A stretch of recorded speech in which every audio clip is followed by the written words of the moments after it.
What's up, guys? Dr. Andrew Fix back here for another episode on the code. As I always say, thank you so much for tuning in to listen to this show, for supporting us, for dropping reviews, for all that stuff. Really, really appreciate your time. And however you're listening to this, thanks again. I hope that this topic, we're going to get into a little shorter solo topic today. And, I hope this kind of resonates with you. I hope this is something that you're passionate about. I know I am. I think a lot of the people that listen to this show will agree with a lot of the points here that I'm going to make. And for those of you that might be tuning in for the first time, again, my name is Dr. Andrew Fix.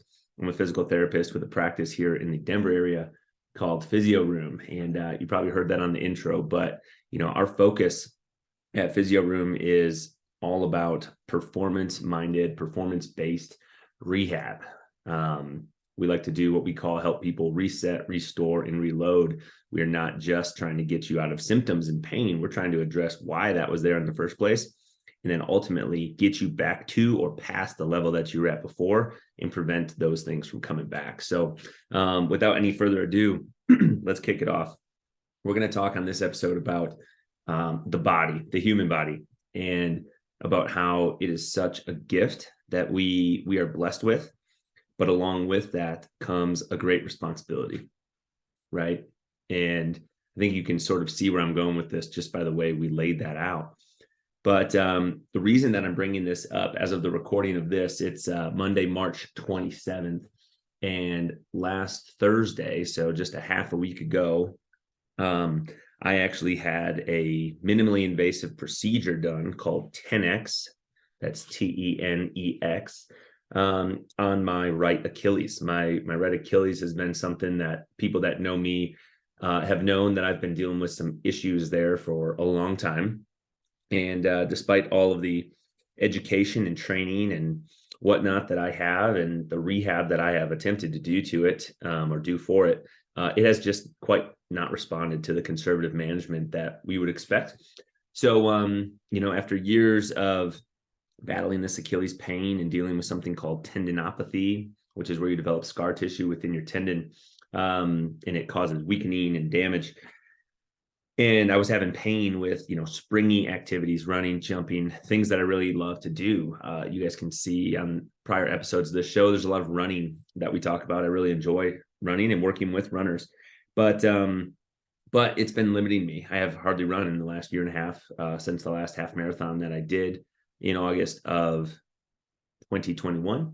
So I decided to do this 10X procedure where after a lot of numbing and whatnot, the physician that I was working with, he made a very small incision to my Achilles, and he worked this tool in there that helps remove the scar tissue. And I'll save some of the details, getting too gruesome or anything for somebody. But if you have any questions, you want to know more, I'm a science nerd, so please feel free to reach out. I'll tell you all about it. And in addition to that 10X procedure to remove the scar tissue, we also layered in a PRP injection, platelet-rich plasma. And then we found that I also had a tear in my soleus muscle. So we also injected something called PPP, platelet-poor plasma, to try and help that tendon and that soleus muscle tissue heal. And that's becoming increasingly popular and common, PRP and these regenerative style approaches. So that's what I decided to do. And the reason I bring that up is because since Thursday, I have been on crutches and in a walking boot. And I've been able to put only very minimal pressure down on my right foot and been using the crutches. And, this is like the, 6th kind of procedure that I've had like this in my life. I've been on crutches 5 other times before, 5 major surgeries for hip things, labral tears and hip impingement, and one on this same ankle where I had a bone chip removed. And that was from an injury during my senior season of football in college. But what I'm getting at is, the last surgery that I had before this kind of regenerative procedure was in 2015. And from 2012 to 2015, I had those 5 surgeries in a relatively short time span. And I was just on and off of crutches over and over and over again. And, I got very used to using them, and I'm pretty skilled with using crutches as a result of that. But, it's been 8 years since that last procedure, and it's been 10 years since the one on my ankle, and since I was in a boot last. And I think it is so easy to take for granted all that we have the capacity to do with our body, right? It is so easy to not think much of it, that you're able to get up and walk from room to room in your house, and get up and go for a walk in your neighborhood, or hike or bike or run or lift weights or play tennis, golf. I mean, you name it, right? Any activity. And we know from an evolutionary perspective that doing those things is extremely fun, because all you have to do is go to a park and just watch kids with no real plan, just playing, right? Or in the backyard, they're just playing, they're making up games, they're doing whatever they want to do, and they're using their body. And especially for most people, when you're young, your body is really, really resilient, right? So you have the ability to just continue to play and play and play. And when you get hurt, it's usually not that bad. And if you do sustain an injury, you usually recover from that quite well when you're young. And just being back on crutches for the last 4 days or so here has reminded me how much of a responsibility it is to take care of ourselves. And this procedure that I decided to have done was not necessarily due to a traumatic injury that I sustained on my Achilles tendon. I did not tear my Achilles, though I do have a small tear in my Achilles. This is what we're trying to heal. I didn't have a rupture of my Achilles, like you might see in a basketball game or a football game or something. I didn't have to have an Achilles repair. And quite frankly, that was one of the reasons I wanted to do this procedure in the first place. Was I don't want to have an Achilles repair if I can help it, because I know those are really challenging procedures. They're challenging to recover from. They're challenging to rehab, and many people are not brought back to their full level of function. Right? It's a really kind of limiting thing. And I know many people who have had their Achilles repaired in the past, and they're not necessarily doing very well with that, right? They still have a lot of complications with that Achilles and with their ankle. So yeah, I just wanted to hop on here and talk about let's not all forget or take for granted how grateful we should be to have the ability to move and do the things that we can with our bodies. And I would even go as far as to say, if you are not taking advantage of the fact that you're able to do these things, you're really missing out on the point here, right? It is so easy in 2023 to be consumed by screens, by phones, by laptops, iPads, you name it, right? Because technology is right there at our fingertips all day long, every single day. And it's so easy to let that distract us from going out and living our life. It is so commonplace here, and I've been guilty of this. Those of you who know me from a work capacity, you would agree with this. It is so easy to let work get in the way of you doing things for yourself and taking care of your body. It is so easy to just work from the moment you wake up to the moment you go to bed. And maybe you sprinkle in some other things there, like taking care of your children or other big responsibilities that you have.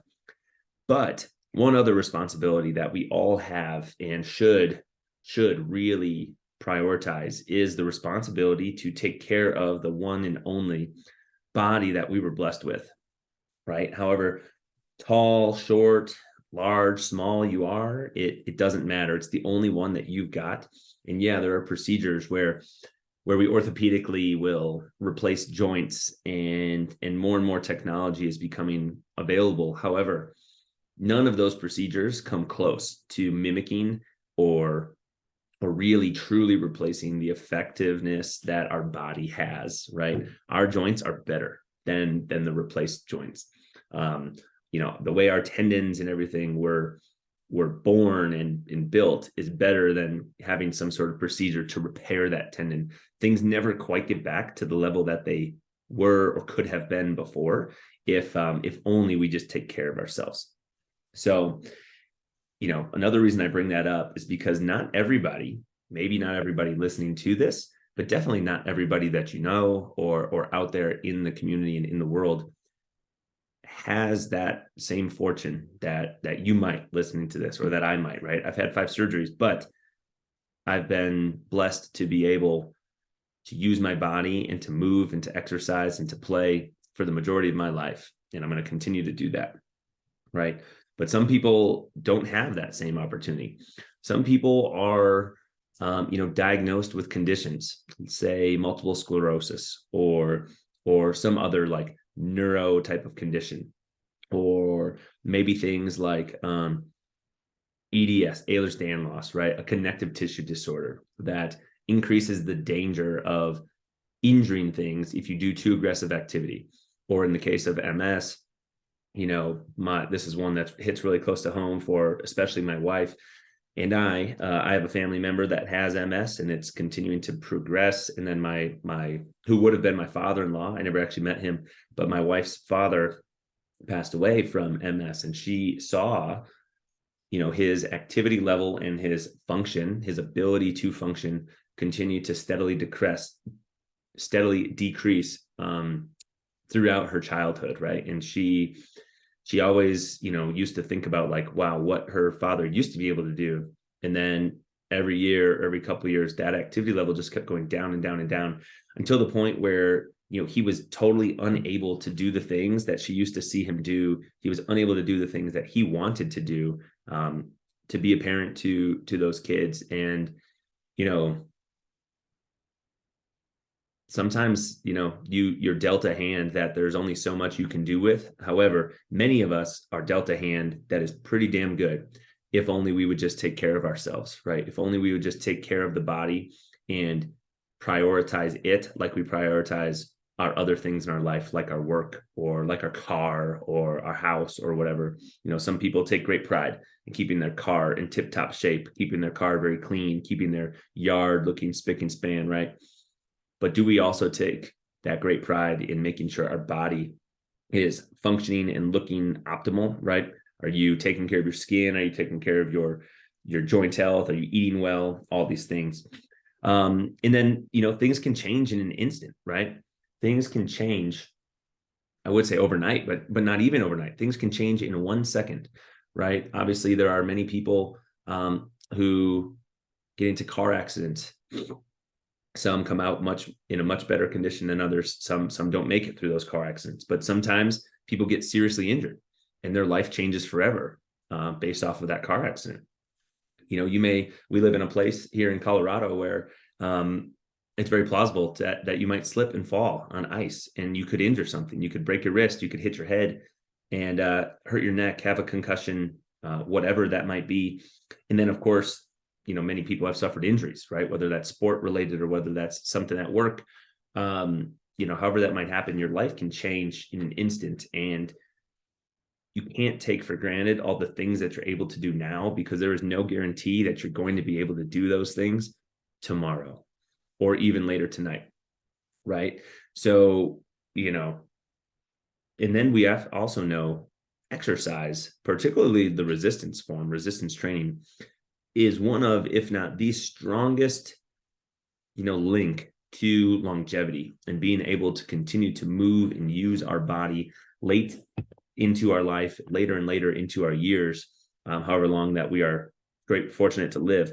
But if we're not doing those things and enjoying those things, because, I love going to the gym. I work in a gym, but I still love going to the gym. It is something that I build into almost every single day. Because I enjoy doing it. I know other people don't necessarily enjoy doing it, but my question then would be, but do you enjoy the fruits of your labor, right? Do you enjoy being able to do the things, live the life that you want to live, spend time with your kids, play, go on trips, go on vacations, climb stairs, hike trails?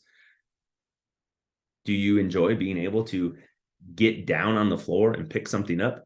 Because you can maintain those levels of function and levels of skill through training, right? And that's why you do those things. It's not just so I can look a certain way, It's so that I can feel a certain way, so that I can move a certain way, so that I can continue to enjoy doing the things that I love to do as long as I live, right? That's the purpose. And the better we take care of our body, the better we're going to be able to take advantage of this awesome gift that we have been provided, right? That you've been handed. Now, we started to talk about, like, with that comes a great responsibility, right? We all know that there are many foods and things out there that don't serve our bodies well at all. Think about a bag of Cheetos, for example. With the exception of giving you some quick calories that you could use to burn energy, there's basically not much other nutritional value that comes out of a bag of Cheetos, right? Nor is probably eating anything else that's bright orange and leaves powder all over your hands, right? There's probably not much value to that. But in an absolute pinch, say you're in a, I don't know, triathlon or something, and you just need some quick calories, and that's the absolute only thing available. Yeah, I guess that's better than bonking out in your race. But from a nutritional standpoint, stay away from the Cheetos. If we focus on our sleep, if we focus on eating a healthful diet, if we focus on moving and exercise and training our body, managing our stress, getting sunlight, like all these things, right? Spending time with loved ones and community, these things will help make for a very, high quality life that hopefully is very long lasting, because you're doing things that help promote longevity and promote proper functioning of your body. I'm going to tie this conversation into our current healthcare system here. Okay. So doing all those things that I just said, right? Moving and exercise, sleeping, hopefully 7+ hours a night, eating a healthful diet, probably that's high in protein to support the muscle that you want to maintain throughout your life so that you can move, management of stress, getting sunlight, right? And spending time with friends and family, loved ones. All of those things require effort and work, but they're not difficult, right? Those are not hard things to do. It's just as easy to eat an apple as it is to eat Oreos. Now, Oreos are much more addictive because they're high in processed sugar and processed carbohydrates. But the act of eating, the act of purchasing that from the store, right? That's all the same, right? It's challenging for a lot of people to get adequate sleep. It's challenging for people to find the time to structure in exercise into their day. But doing it is not the challenge, right? It's making the time to do it. I think one of the best things that has come out of COVID and these last couple of years is the increase in talking about in the public information about, like, mental health, right? So managing our stress is what I'm getting at. There are many ways that you can seek out help, right? If you're struggling with stress, you're struggling with anxiety, depression, and you want to manage your mental health better, there are many people out there who can help you, right? Them helping you is not the hard part. It's going and getting it. It's being willing to ask for it. It's making it to the place in your mind that you're ready for that assistance or whatever that is. It's taking that first step. That's the hard part. Because hopefully there's this positive snowball effect once you get going that you want to do it. Getting sunlight, right? We have to get out of our house to do these things. And none of these things are difficult. But if you do all these things, there's a really good chance that you're going to live an awesome life, right? Your body's going to feel good. Your mind's going to feel good. Notice nowhere in there did I talk about health insurance or going to the doctor or utilizing the hospital or anything like that, right? So to reverse just a little bit on this insurance and medical system and the responsibility to take care of ourselves, right? It's your body, it's your responsibility, and it's my body and it's my responsibility to take care. Back in the early 1900s, 1910 to 1930 something, maybe up to 1940, that's when some of these first forms of, like, the United States health insurance medical system, not medical system, but health insurance system started, right? back in that time, a lot of procedures and things were actually taking place in people's homes. Medical technology wasn't nearly as advanced, obviously, as it is now. And we didn't have many of the things that we have now. So people weren't utilizing like hospitals and stuff for everything, right? They were utilizing them for having babies. Maybe that might have even taken place in the home. But the first early forms back in those early 1900s of like health insurance coverage looked like sickness coverage, right? Where you would pay a small amount into a fund so that it could cover you in the event you had to miss work, and it was meant to replace your wages so that you weren't losing money, right? And you were able to make up the missed time at work through that coverage. Workers' compensation, right? Employers were getting coverage so that they were not held on the liability end from accidents or injuries that happened at work. And a lot of the jobs back then, right, were very like manual labor intensive, and injuries were quite common. So employers didn't want to be on the hook from a liability standpoint, and they wanted to be able to, have the employees be covered for that. And then started in Texas, there was this like kind of prepay policy where employees were able to pay into a fund, like pay ahead of time, kind of like an insurance premium to hospitals so that they could sort of pay in advance for using the hospital for births of their children, right? Instead of being stuck with some big bill right at the moment, they were able to pay a little bit ahead of time so that they could have that child and not be stuck with this huge financial burden all in one lump sum. What you can see that I'm getting at here is initially health insurance in the United States was meant to be there for the coverage of major problems, right? Missing work, being sick, getting injured in an accident at work, having children, right? Covering things like I'm injured, I have to have a surgery on my knee, or I have to have a surgery on my shoulder or something like that. I'm having a baby, I'm ill, I'm unable to work as a result. These are the things that health insurance is for. And these are the things that it was designed for.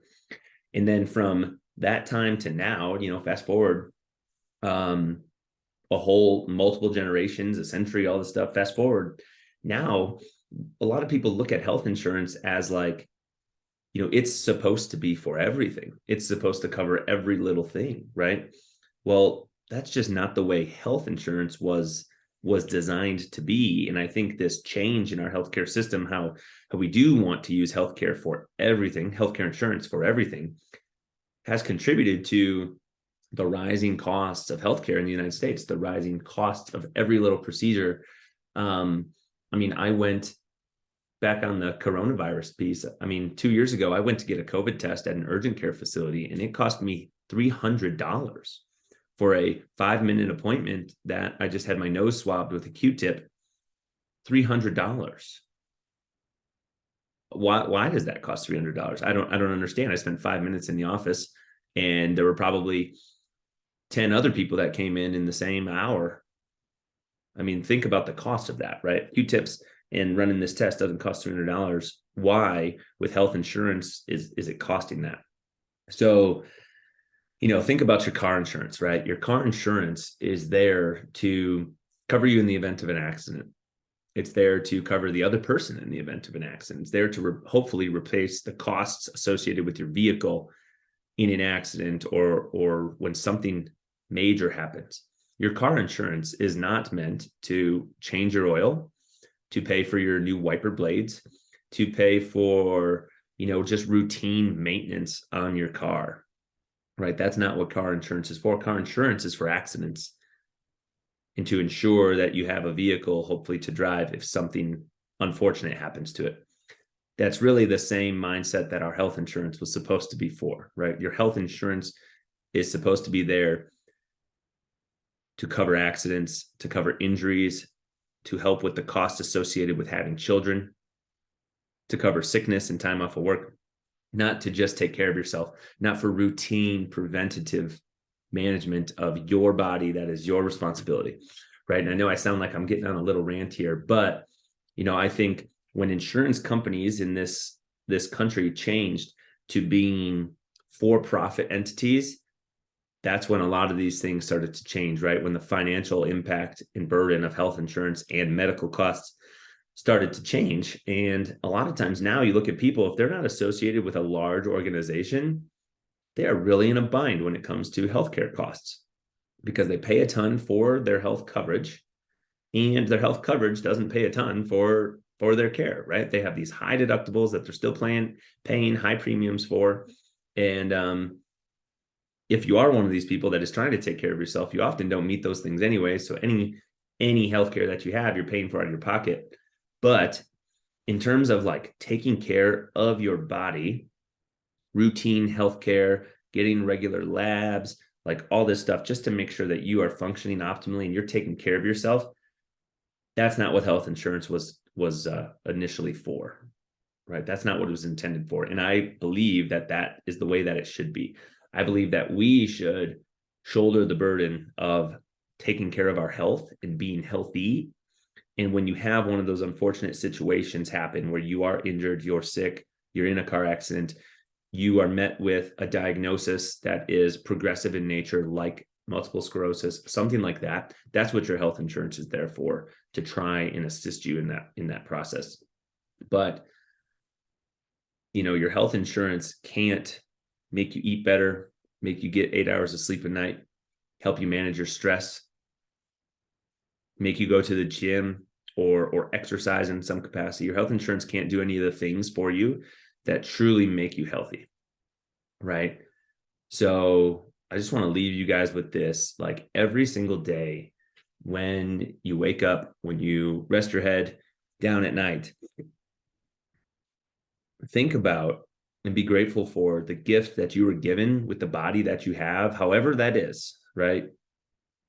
Because you probably know somebody who is less fortunate from you in the sense of like what they are capable of doing, what they're physically and functionally capable of doing. So be grateful for that, and don't take it for granted, because it can change in an instant, right? Last Thursday morning, I walked into the doctor's office for this procedure. Now that I chose to do, right? This was all voluntary, but I walked into the procedure and I crutched out with a boot on my foot. And over the last few days, my ankle has been super swollen. I've been laying with it elevated. I've been doing some light rehab to it as much as I can. But things change in an instant, right? We have a great responsibility to take care of our body, and it's nobody's responsibility except for your own. The only time that probably changes, right, is if it's a parent's responsibility to care for their child and to watch their children grow up, hopefully in a healthy manner. And then on the other side of life too, sometimes it is a child's responsibility maybe to assist with the care and the function of their adult, their parent, their older adult that they're living with or assisting, right? When we physically can't do it anymore, or we're too young to be able to do it because we don't know when we're a child, right? But in the majority of our life, it is our responsibility and our responsibility alone to take care of ourselves. It's not your friends, it's not your spouses, it's yours. And whether you're functioning really well, whether you are dealing with something, I hope this comes across positively to you. And I really appreciate you guys listening and tuning into this show. If you have questions about other topics, if you have ideas that you want explored in further detail on this podcast, please let me know. I'd love to do an episode or get an expert in here for an interview on those things. And just really appreciate you guys' time tuning into this. Please go leave us a review. We do have that goal of getting to 200 5-star reviews on the Code Podcast. And for all of you that listen, we'll catch you next time. Have a great day.